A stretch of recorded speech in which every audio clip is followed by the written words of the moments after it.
अस्सलाम वालेकुम। क्या हाल है आप सबका? उम्मीद है कि खैरियत से होंगे, बिल्कुल ठीक ठाक होंगे। हम भी अल्हम्दुलिल्लाह बिल्कुल ठीक हैं और होप तो कि मेरी प्यारी सी यूट्यूब फैमिली जो है वो भी बिल्कुल ठीक होगी। सबसे पहले तो थैंक यू सो मच, ये जो भी मेरे थोड़े बहुत सब्सक्राइबर हैं कि आप लोग इस काबिल समझते हैं कि अपना थोड़ा सा टाइम निकाल के मेरी वीडियोस को देखते हैं। बहुत बहुत आप लोगों का थैंक यू। तो चलें जी, आ जाते हैं अपने व्लॉग को स्टार्ट करते हैं। हम कहाँ जा रहे थे? इस दिन फ्राइडे था और आज अब्दुलरहमान ने ऑफ़िस से ऑफ़ लिया था, तो मैंने उनको बोला कि आज बच्चों को जो है वो थोड़ी देर पार्क में ले जाते हैं, क्योंकि अब मौसम वैसे भी बदल रहा है तो शाम में तो नहीं जाया जाता। तो दिन को ही है कि वो जुम्मा पढ़ के आए थे तो फिर हम लोग ले गए थे, धूप अच्छी थी। आयत जो है वो ट्रैम्पोलिन के ऊपर पहले चढ़ नहीं पा रही थी, उसको चढ़ना आ नहीं रहा था, लेकिन आहिस्ता आहिस्ता कोशिश करते करते करते वो फाइनली पहुंचेगी। पहले उसको समझ ही नहीं आ रहा था कि इन स्टेप्स के ऊपर पाँव रख के जाने, तो वो घुटने रख के जा रही थी और खैर फाइनली एक दफ़ा वो ऊपर पहुंच गई। और ऊपर पहुंच के फिर वो इतना खुश हुई ना कि वो कितनी देर जंप करके जो है ना सेलिब्रेट अपनी तरफ से करती रही कि मैं ऊपर पहुँच गई हूँ। और थोड़ी देर ऊपर ही बैठ के जो है ना वो जंप करती रही, नीचे नहीं आ रही थी। फिर उसको नीचे आने में डर लग रहा था।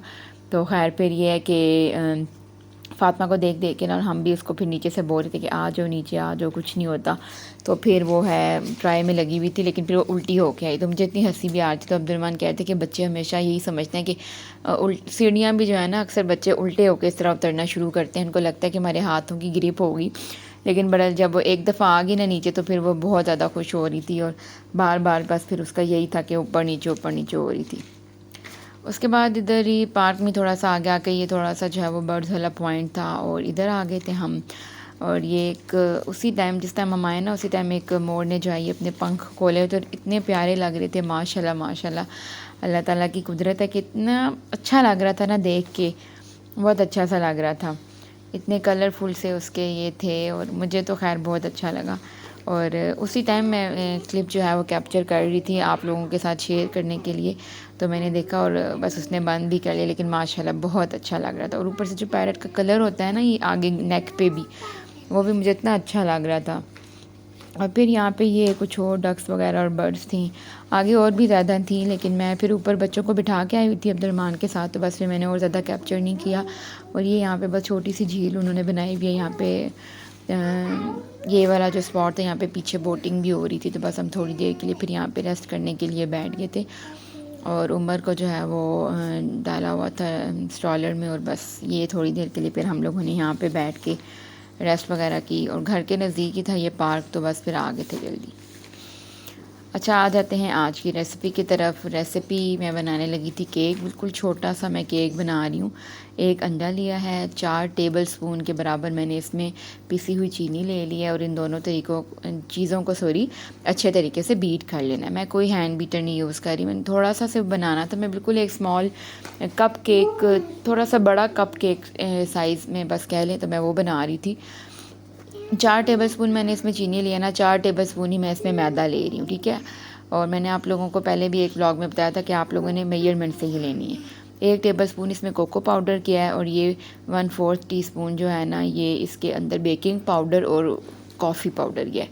कॉफ़ी पाउडर बिल्कुल ऑप्शनल है, अगर डालेंगे तो इससे फ्लेवर बहुत ज़्यादा इन्हेंस होता है, बहुत अच्छा सा टेस्ट आता है चॉकलेट केक में, ठीक है। अगर नहीं डालना चाहते तो भी कोई इशू नहीं है। इसमें अब मैंने दूध का इस्तेमाल नहीं किया, मैं ये अंडे के साथ बना रही हूँ। मैंने जो लास्ट टाइम आप लोगों के साथ मार्बल केक या जिसको ज़ेब्रा केक भी कहते हैं वो रेसिपी शेयर की थी, वो मैंने दूध के साथ बनाई थी। उसमें मैंने अंडा नहीं डाला था और इसमें मैंने जो है वो एक एग ऐड किया है, इसमें मैं दूध नहीं ऐड करूँगी, ठीक है। अब यहाँ पर जा रहा है 4 टेबलस्पून के बराबर ऑयल, ठीक है। मैंने ऑयल यूज़ किया, मेरे पास बटर नहीं था, आप बटर भी यूज़ कर सकते हैं। और बस फिर आपने इसको अच्छे तरीके से जो है वो हैंड बीटर से इसी तरीके से बीट करते जाना है ताकि सारी चीज़ें अच्छी तरह से मिक्स हो जाएं। और ये बहुत ज़्यादा थिन नहीं बनेगा, देखें ये इस तरह का बनेगा। जब ये रिबन लाइक कंसिस्टेंसी आ जाएगी तो बस फिर ये है कि आपका जो बैटर है वो रेडी हो गया। पीछे आपको हल्की हल्की आवाज़ें आ रही होंगी। आयत जो है वो मेरे सामने बैठी थी अब कॉपी पेन उठा के, लेकिन फिर मैंने जो है वो इधर ही बैठ के वॉइस ओवर स्टार्ट कर दिया क्योंकि व्लॉग नहीं आया था, 2 दिन हो गए थे। अच्छा, मैं इस छोटे से जो है ना वो मोल्ड में बना रही थी, ठीक है। जो छोटा सा ये मेरे पास पड़ा हुआ था स्टील का कंटेनर एक, तो इसमें मैं बना रही हूँ। मैंने ऑयल को अच्छे तरीके से ग्रीस कर लिया उसके बाद मैंने पेपर रखा था और दोबारा से जो है वो ग्रीस कर लिया। अच्छा, मैंने बटर पेपर नहीं यहाँ पे यूज़ किया, जो मैं फ़्रोज़न पराठे लेके आती हूँ ना, उनके ऊपर जो शीट रखी हुई होती है ना, मैं वही यूज़ कर रही हूँ। तो ये भी यूज़ कर सकते हैं, प्लेन वाइट पेपर भी यूज़ कर सकते हैं। और ये मैंने पहले से प्री हीट होने के लिए रखा हुआ था, बिल्कुल हल्की आंच पे। कोई भी आप स्टैंड लेंगे और वो रखेंगे मोटे पेंदे वाले बर्तन के बीच में, ठीक है। अच्छा, यहाँ पे हम आ जाते हैं अपनी चॉकलेट सॉस की तरफ। चॉकलेट सिरप कह लें, चॉकलेट सॉस कह लें। यहाँ पे मैंने ले लिया 1/4 के कप के बराबर कोको पाउडर, चीनी और कॉर्नफ्लोर यहाँ पे जा रहा है 1 टेबल स्पून के बराबर, और थोड़ा सा बिल्कुल 1 चुटकी नमक, और दूध जाएगा बीच में आधे कप के बराबर, ठीक है। मैं ये जो सारी अमाउंट है ना इंग्रेडिएंट्स की, ये मैं नीचे डिस्क्रिप्शन में भी दे दूँगी, ताकि आप लोगों को आसानी रहे, याद रहे कि इतनी चीज़ें यूज़ हुई हैं। अच्छे तरीके से जिस भी पैन में या सॉस पैन में आपने ये सॉस रेडी करनी है ना, इस को पहले अच्छे तरीके से सारा कुछ डाल के यहीं पे इसको अच्छे तरीके से विस्क कर लें कि कोई भी लम्स बीच में बाकी ना रहे। और दूध थोड़ा थोड़ा करके देखें डाल लिया, और बस ये सारा जो है वो मिक्स कर लेना है, ठीक है। अब मैं इसको कुक होने के लिए रख दूँगी। अच्छा, ये यहाँ पे देखिए मेरा केक भी रेडी हो गया था। ये तकरीबन मुझे 35 मिनट्स लगे थे, और ये मेरा केक यहाँ पे रेडी हो गया था। स्टिक इंसर्ट करके देख लिए, और जब ये स्टिक बिल्कुल बाहर क्लीन आई है तो ये देखिए इसका मतलब है कि हमारा जो केक है वो बिल्कुल रेडी है। और अगर तो आपकी ये स्टिक क्लीन ही निकलती तो आप इसको 5-10 मिनट के लिए और भी छोड़ सकते हैं। अच्छा, मैंने उसको साइड पे रख लिया है ठंडा करने के लिए, और अब मैं यहाँ पे आ गई हूँ सॉस की तरफ। आँच आपने हल्की रखनी है, वरना जो आपका कोको पाउडर है ना वो हो जाएगा जलना स्टार्ट, ठीक है। तो ये देखें, इसको अच्छे तरीके से मैं बस लगातार हिलाते जाना है, वरना ये नीचे ना लगना शुरू हो, जो कोको पाउडर जले नहीं।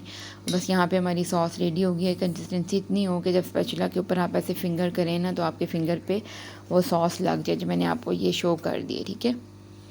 अच्छा, ये जो मैं सॉस बना रही हूँ इसमें मैं कोई कंडेंस मिल्क नहीं जा रहा, कोई चॉकलेट नहीं जा रही, कुछ भी नहीं जा रहा है। सिंपल सी बस इसमें कोको पाउडर गया है, और सिंपल से इंग्रेडिएंट्स के साथ मैंने बनाई है, जो कि आपके घर में इंशाल्लाह अवेलेबल होंगे। अब यहाँ पे हमारी सॉस रेडी हो गई है। ये देखें, ये कंसिस्टेंसी होनी चाहिए, ठीक है। बहुत मज़े की बनी थी, और ये आप बहुत सारी और डिफरेंट चीज़ों में भी यूज़ कर सकते हैं। शेक के ऊपर गार्निशिंग कर सकते हैं, ठीक है।